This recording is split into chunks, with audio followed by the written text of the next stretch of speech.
Good morning, everybody. Welcome to the Flow Show. It's Tuesday, 13th of August, and another quiet one this morning. It seems like we're really, truly into summer markets at the moment. But there's a few things going on we need to be aware of, so we'll go over those right now. Bloomberg, obviously a bit bored over there because they're throwing up a few headlines trying to stoke the market up.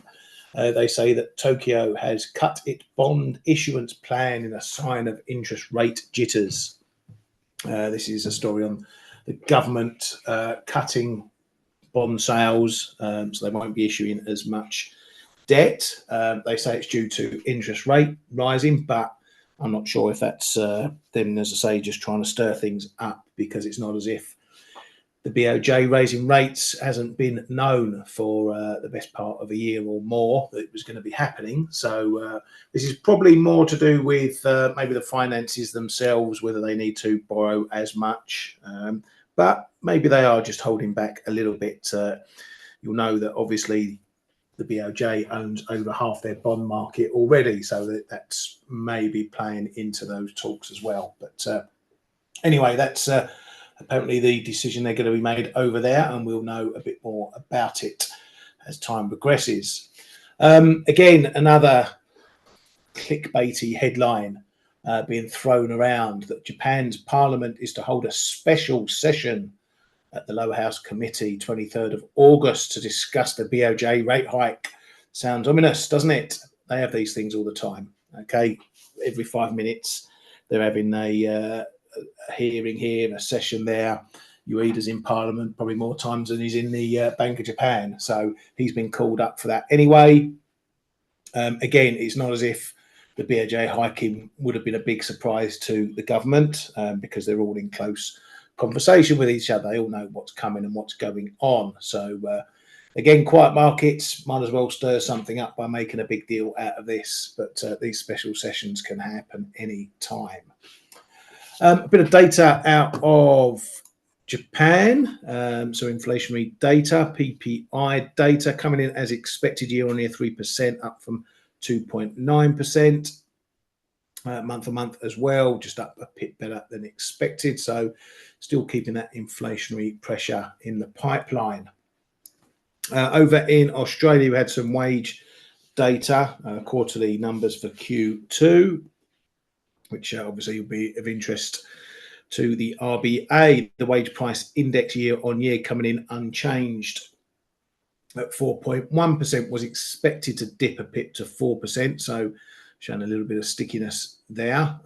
On the quarterly number, 0.8% was expected to go up to 0.9%. The prior was revised up, so it looks like a miss, but it's still there or thereabouts. Jobs data from the UK this morning, and a bit of a mixed picture, taking it piece by piece. So firstly, the claimant count. This is for July, so this comes in ahead of everything else. This is all part of the ONS's waffly way they like to do things. Anyway, a big jump in claims, 135k, only just under 15k was expected, so that was the first negative. But then we get the employment change number for June, so the month behind. That was a better 97,000. The unemployment rate dropped, was expected to go up to 4.5, actually dropped to 4.2%. So that's good news. On the wages front, wages came down quite a chunk, including bonus came down to 4.5% from 5.7. Ex-bonus didn't come down as much as expected. Was expected to drop to 4.6%, came in at 5.4, and the prior month got revised up as well. Usual caveats with this UK data and the ONS, it's still a mess. They still don't know how to calculate it all. I don't know what's going on with these clowns, but it is what it is. The numbers are what they are. So for the pound, which has seen a bit of positivity this morning, the market is, I think, largely trading it on the unemployment rate and the employment change rather than the claimant count, and that drop in wages. Those wages still pretty sticky, mind, up around there, and there's a possibility of them going higher as new pay deals for some of the public sector come into play as well. So the market probably looking at this more in terms of soft landing mode rather than what the wages drop means for another rate cut. So for all intents and purposes, the UK jobs market, based on the unemployment rate, not doing too badly at all. So looking pretty good. And that's probably the positivity in the quid this morning. We've got a bit of final CPI data from Spain, all their CPI numbers coming in bang on expectations, 2.8% in the CPI, 2.9% is expected in the HICP. Move along from there. Germany's ZU, that was a bit of a stinker. Current conditions were expected to come in worse at, if I remember what it was, let me look, expected to come in at minus 74.5, came in much worse at minus 77.3. Even more shocking was the expectations index coming in at 19.2, was expected to drop, but only to 32.6. And a bit of a scathing review from the ZU board themselves, saying the economic outlook for Germany is breaking down. In the current survey, we observed the strongest decline of economic expectations in the past 2 years.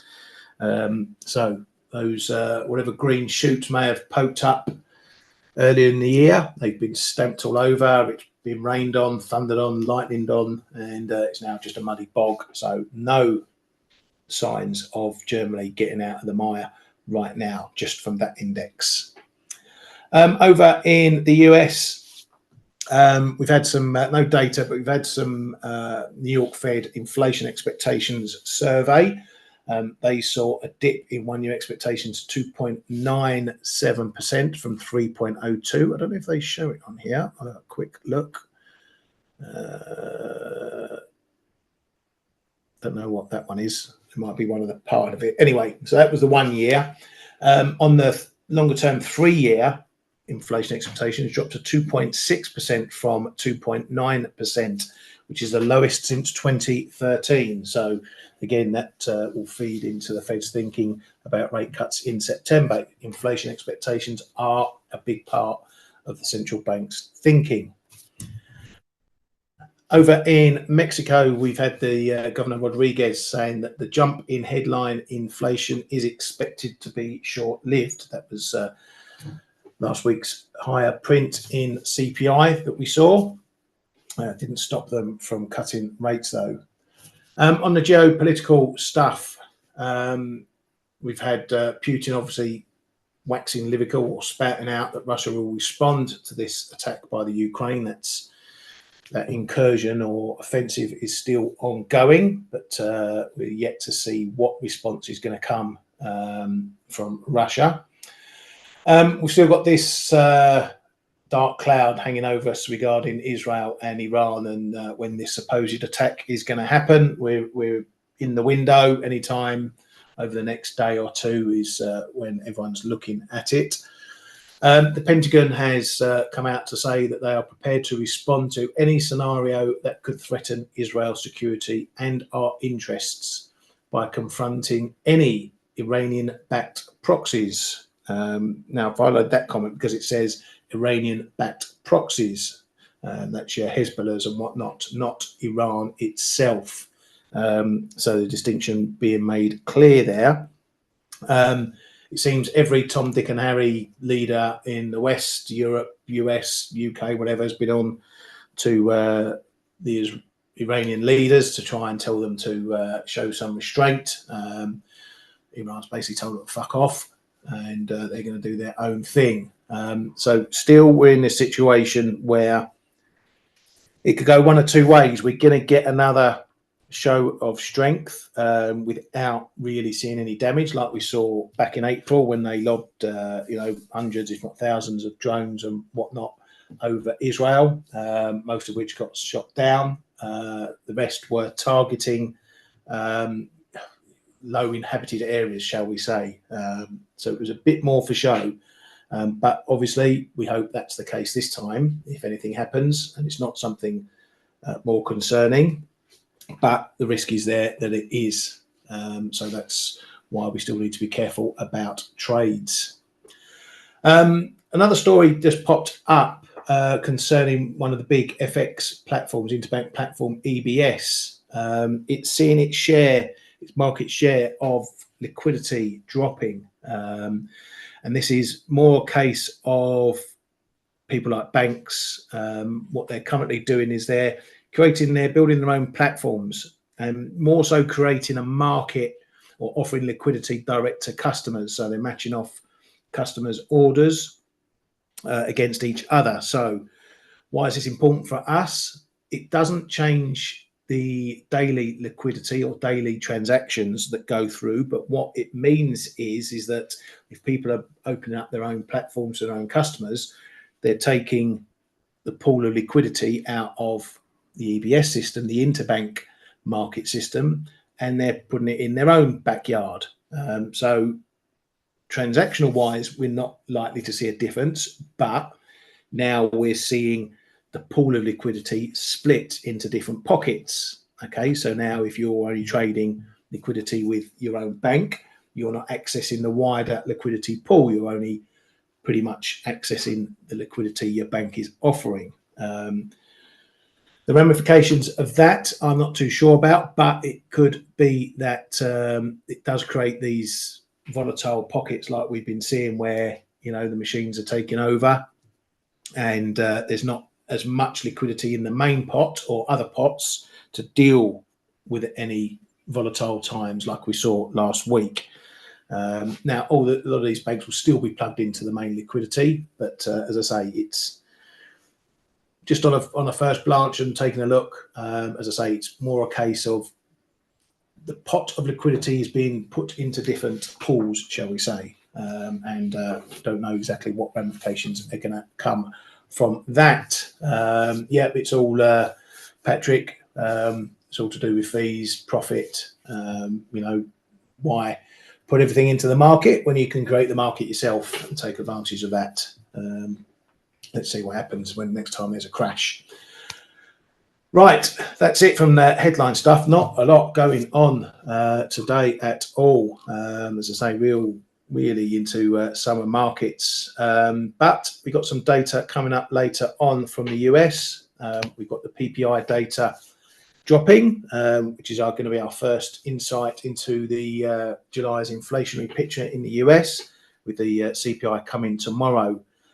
So a lot of eyes are going to be on this, because usually we get the PPI after the CPI, but this time it's the other way around. So the market may try to draw some conclusions from this number, extrapolate it over to the CPI tomorrow.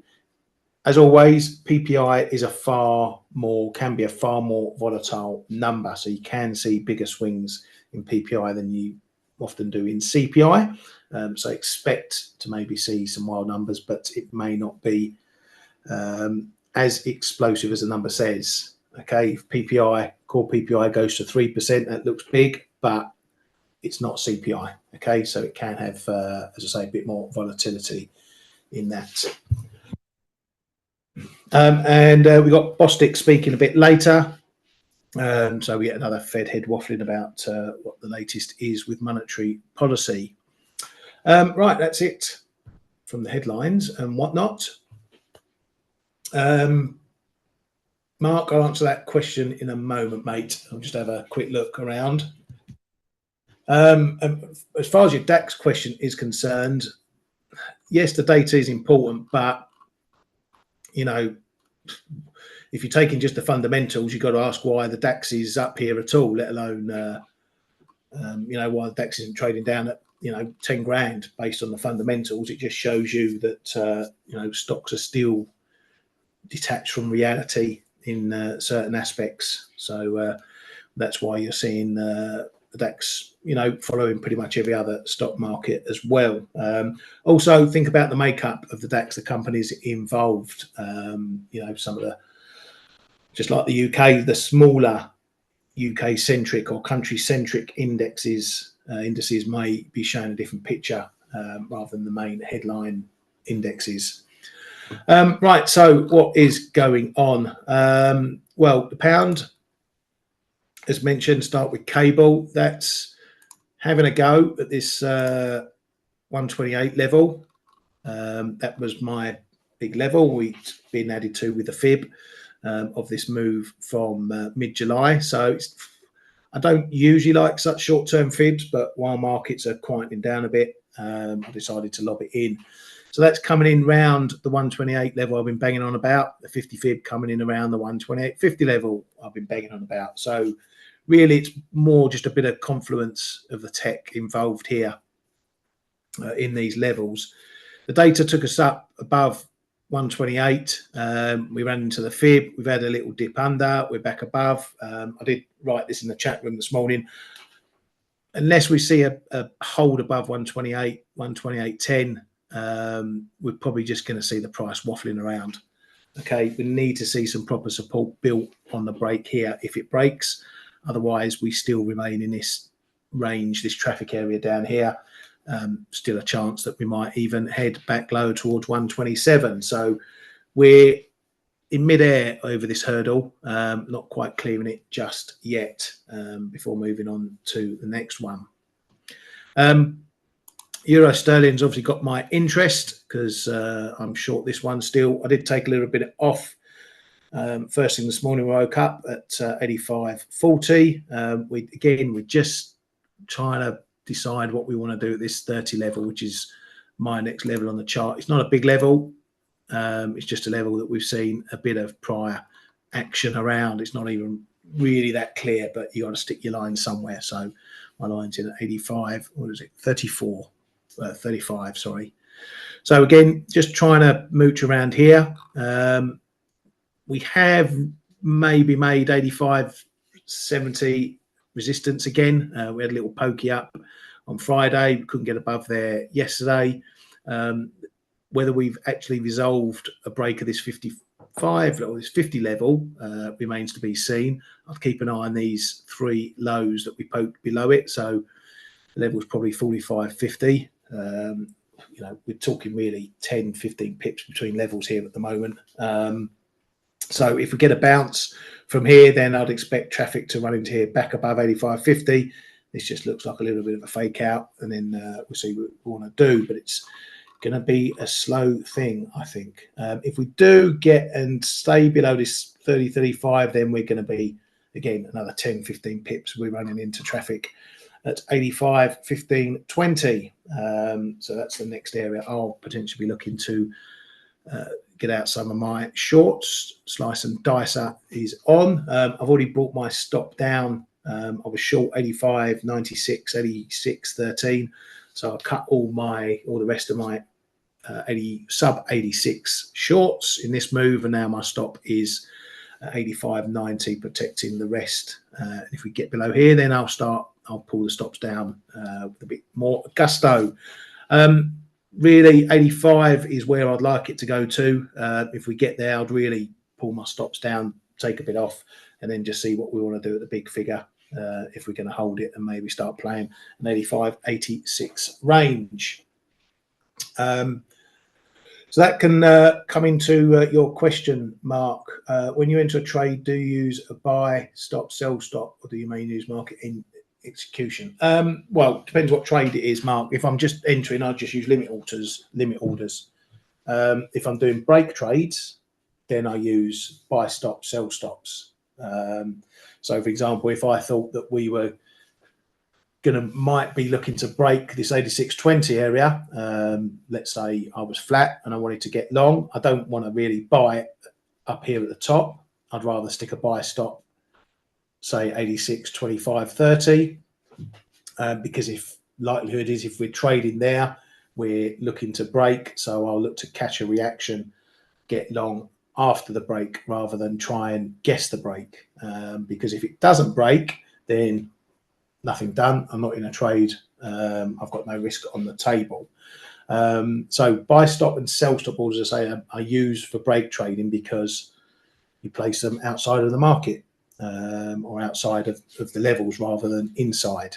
So if I was looking to buy, I'd have a limit order. If I was looking to sell, I'd have a limit order or an offer, bid and an offer.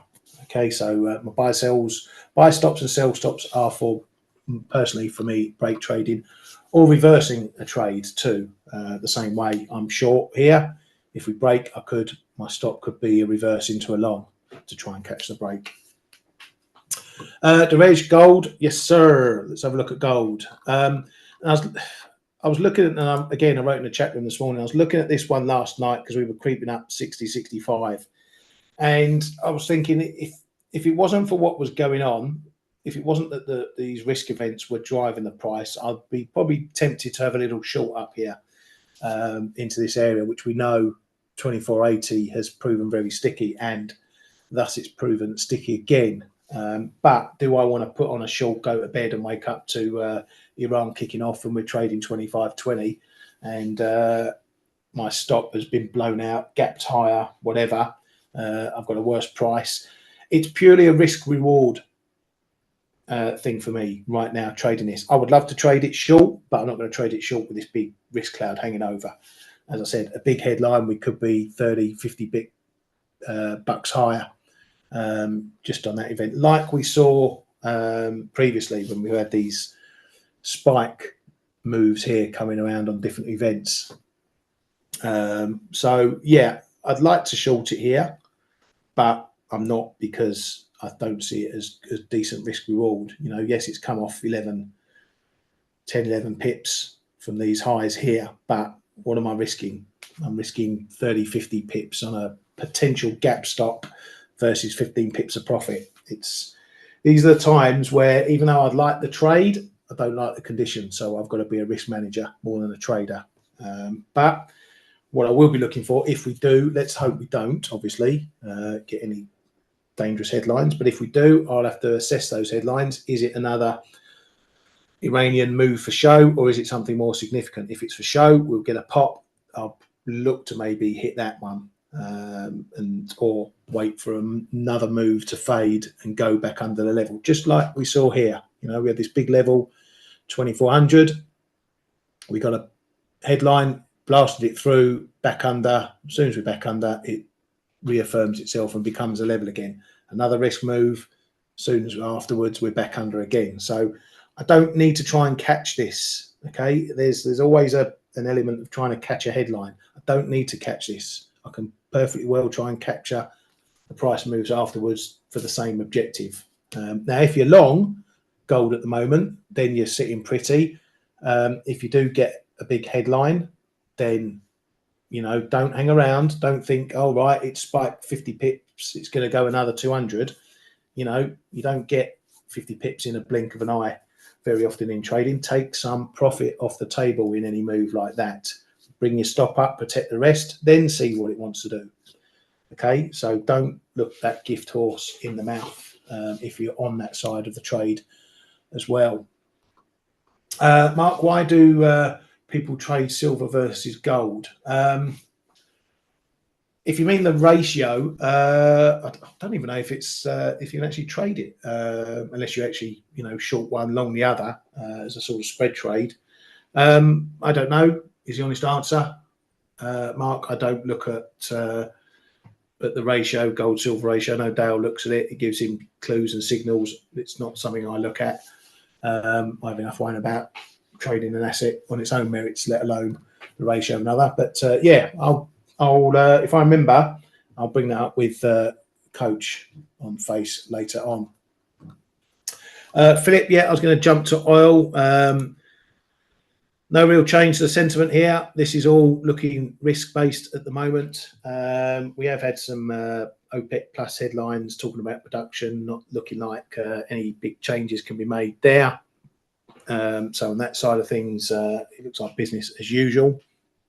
But again, we're just trading these risk headlines. So this is another asset where we know it's weak on the back of the fundamentals, because we know manufacturing is generally crap around the globe. We saw that from the ISM last week. So purely on a fundamental basis, and the fact, take countries like US, they're still pumping you know, higher and higher amounts.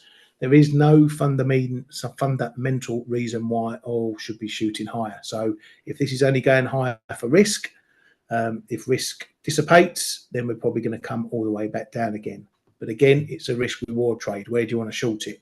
Do you want to short it here ahead of the headline? Do you want to wait for the headline and short it up here? I'd rather lean on some of my levels higher up. And again, judge any risk headline on its merits at the time before deciding a trade. So I wouldn't buy it here. I wouldn't sell it here. I'd wait till now. I'd wait for the headlines to drop. What else? Let's have a look at yields, which are probably not doing an awful lot. No, 10-year yields still easing off a little bit from that 4% mark, as mentioned. We're probably just going to do a little bit of sideways action. The data might get us moving a little bit, PPI, CPI, but otherwise I can see us going sideways because the market will start to put its focus on Jackson's Hole next week, and we'll get to hear from Powell and whatnot. Hopefully, which will either give us some clarities or some mud to look through. Really, I don't know where else to go. Come on, help me out, guys and girls. There's not an awful lot going on. Really isn't. Dollar CAD, let's have a look at that. So again, I've been saying this, we're not seeing the CAD continuing to gain on the back of the oil price moving up. So as I mentioned, it's a time when your correlation, where the fundamentals of one asset override the fundamentals or the moves in another asset. So we're not seeing the CAD gaining anymore. The market is happy to keep dollar CAD around this 137.20s area, 30s area. So it's going to take something else, either from the US data or something out of Canada, to get this moving. Now, obviously, if we get a big spike in oil, then maybe we'll see the CAD gaining. But again, I'm not too sure how risk markets are going to trade it. Does it mean dollar strength on the risk basis? Does it mean CAD strength on the oil price basis? So I'm not sure what to do with dollar CAD when looking at it from an oil perspective. So in that light, I'll look at it from its own perspective. You know, my levels, we're bang in the middle of the range, 136, 138, 139. No interest in the middle here.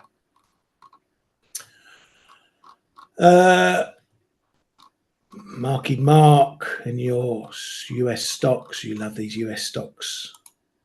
Love these US stocks. Now, what we have seen is the Nikkei continuing to unwind the moves down. So again, we're probably doing a lot of following in other stocks, at least over Asia, European sessions. So the Nikkei really clawing it back right now. Where can it go? Who knows? It's not a chart I have any tech on, as you can see there, but you know, I'll be looking at maybe 37s, high 36s, 37s, which looks a bit of a breakdown point.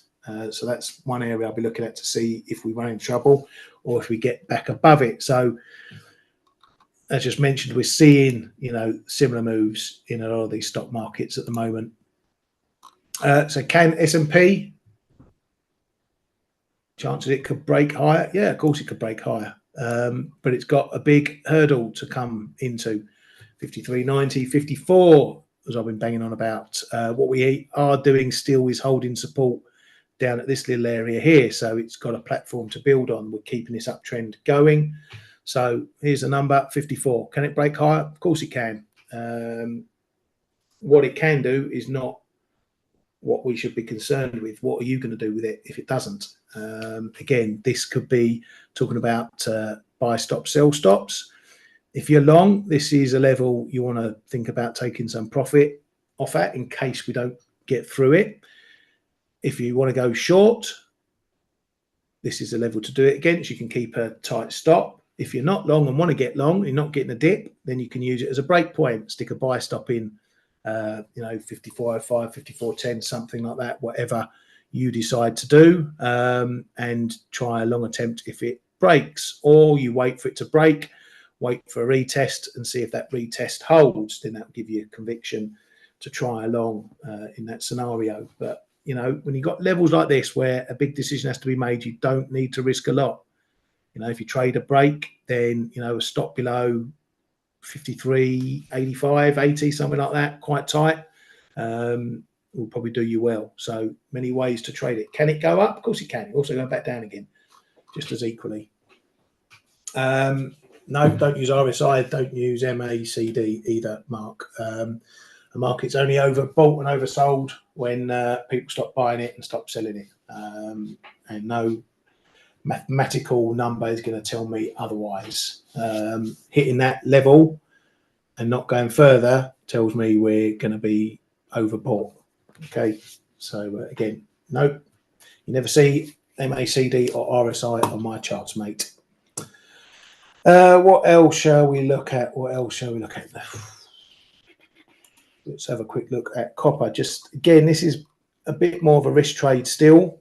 So we've had a little bit of a pickup, but we're still remaining in this downtrend. So again, this is just one just to keep in the back of your mind on a corner of your PC, just to keep an eye in terms of risk. And because again, if the fundamentals kick in, then we're probably heading back down to the lows on that. Right, I'm going to call it a day, folks. I could go through 100 different pairs, but might as well save some time for something coming up tomorrow. We'll call that a day. One more day from me, and then you've got Stelios coming up Thursday, Friday, because I'm off for another short break until next Tuesday. So Stelios will keep you in good company there. Make sure you have loads of questions for him. Loads of questions. Ask him about Mark. Ask him about RSI, MACD, and all the rest of it. Really badger him. I'm going to tell him. I'm going to say it's all going to be nice and calm, but I want you to get thinking. Get your thinking caps on and give him loads of questions. Anyway, enough. Have a great day, everybody. Trade safe. We'll see you tomorrow. Hey traders, this is Blake Morrow with ForexAnalytix. Thanks for stopping by our YouTube channel. Don't forget to like these videos, share them, and subscribe to our channel so you don't miss any of the content that we provide here for free. Thanks for stopping by. I'll see you in the next video.